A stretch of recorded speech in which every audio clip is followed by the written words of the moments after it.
What's up, everybody? Phoenix here again with Author Phoenix Gaming, and today we are going to talk about the second of, well, I guess second of four, really, games that were announced at Bethesda's pre-E3 showcase, I guess, because E3 proper starts today in about 2 hours. Microsoft, as of recording this, 2 hours.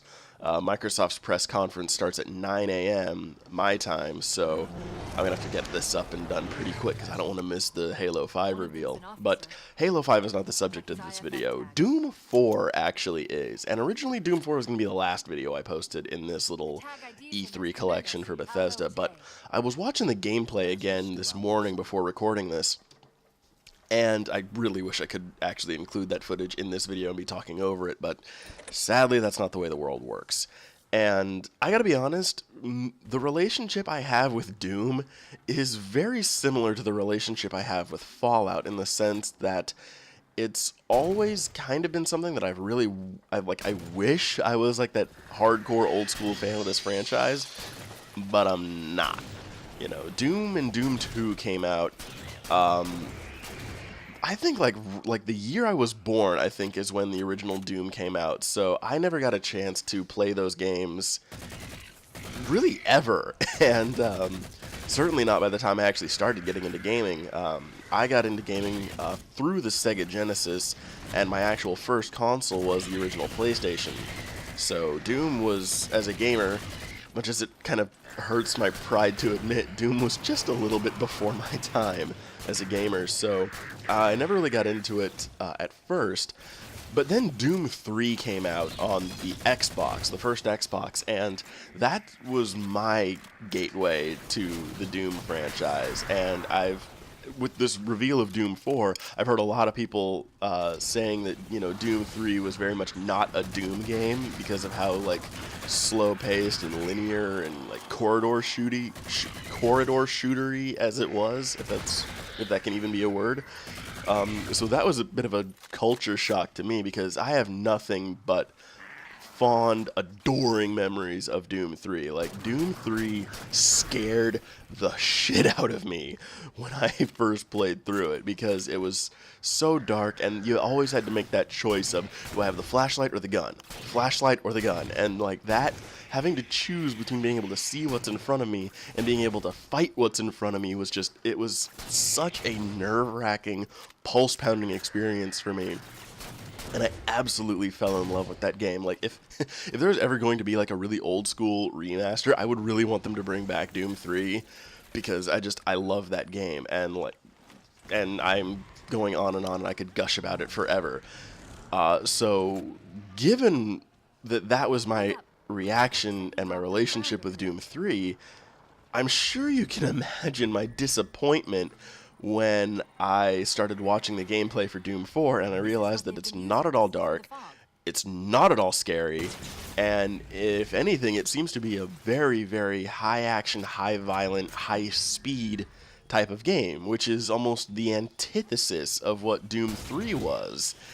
And so yeah, my first reaction to that was a pretty profound disappointment, believe it or not.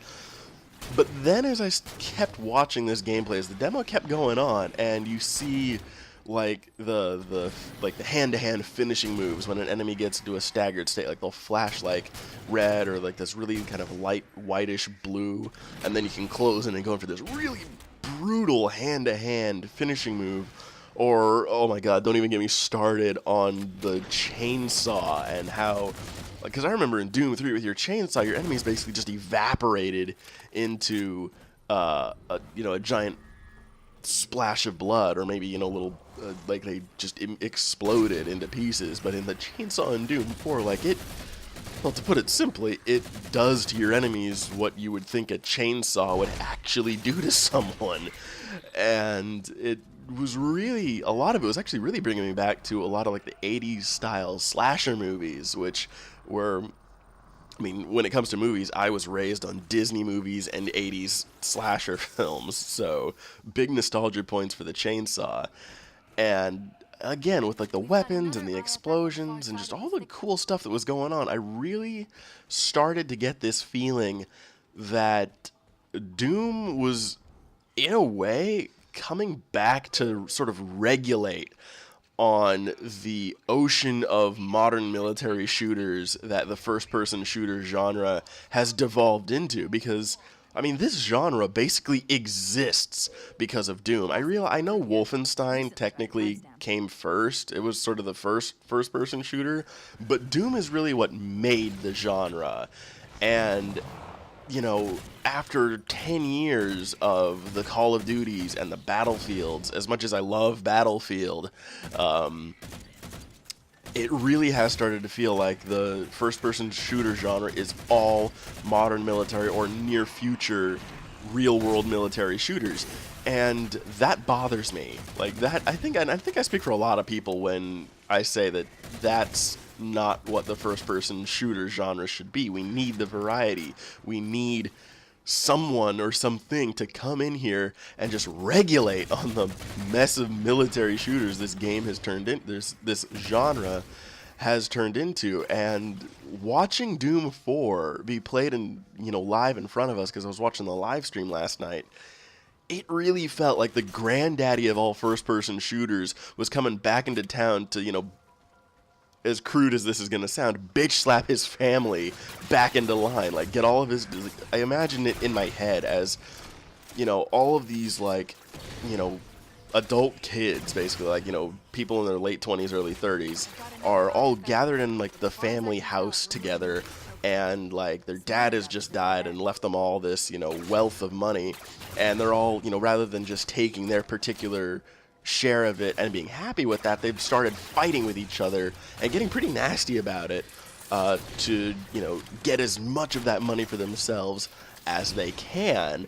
And the fight's gotten pretty ugly at this point. It's gotten pretty out of control and nasty.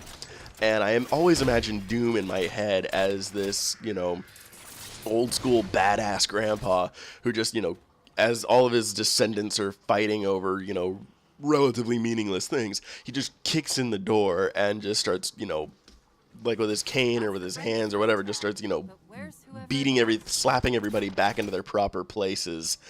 And, like, that makes me happy. Like, as I've said before, I really think the first-person shooter genre, one, has gotten way too crowded. Well, maybe not way too crowded, but it's gotten crowded, and it's gotten crowded with a lot of the same things, the modern military shooters. And so, watching this gameplay, I really get the feeling that Doom 4, or just Doom as they're calling it now, is going to be sort of the much-needed ass-kicking that the first-person shooter genre desperately needs to break up this monotony of the modern military shooter.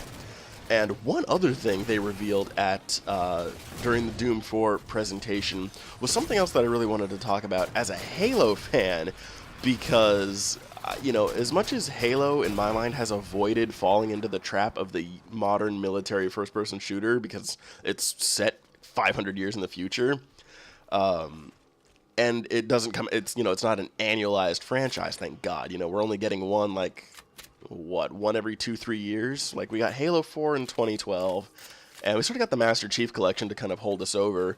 And we're not getting Halo 5 until 2015, this year. So it's like once every 3 years. So Halo's never really fallen into that trap, which, slight side note, is probably one of the reasons why I feel like Halo is probably the only franchise that's even arguably worthy of taking up Doom's mantle as sort of the king of the first-person shooter.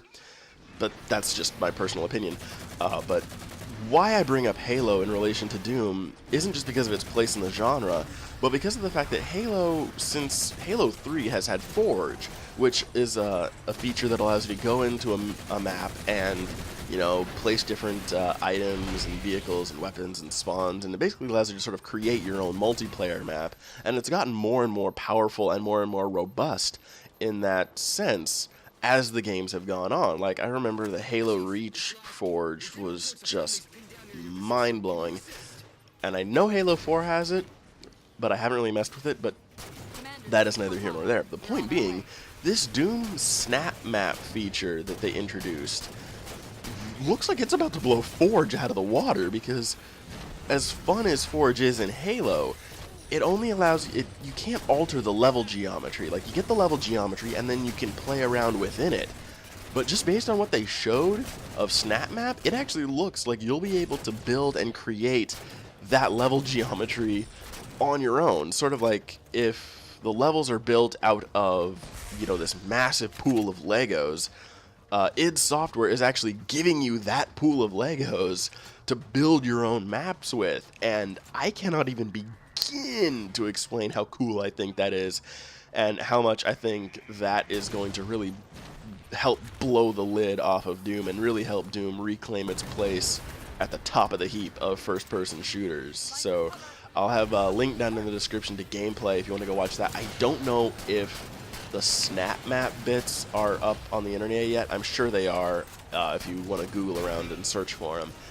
But being able to like create your own game types and obviously place like objects within the world, but also just to like actually build your own unique levels out of these sort of pre-existing bits of geometry. Like, that's what I'm most excited about to get my hands on with Snap Map, because, you know, I think the single-player campaign is going to sort of regulate on the rest of the genre, and this Snap Map feature is sort of, in my mind, Doom almost giving Halo the side eye, saying, hey, you're not getting out of this either, young man. You've got some shit you need to keep, you know, you got some shit you need to sort out too. So don't think you're getting out of this just because, you know, you haven't been as loud or as obnoxious as these other guys. So I can't wait. It's not coming out until spring of 2016, so we've still got a much longer wait for this than we do for Fallout 4, but I think when Doom 4 finally drops, it's going to drop big and it's going to drop hard, and I really hope that it hits with enough force to really shake up the entire first-person shooter genre, because the first-person shooter genre really, really needs a massive shake-up, in my opinion. So that is it for this video, guys. I hope you've enjoyed. I hope you like and subscribe, and as always, I will catch you in the next one. Take care.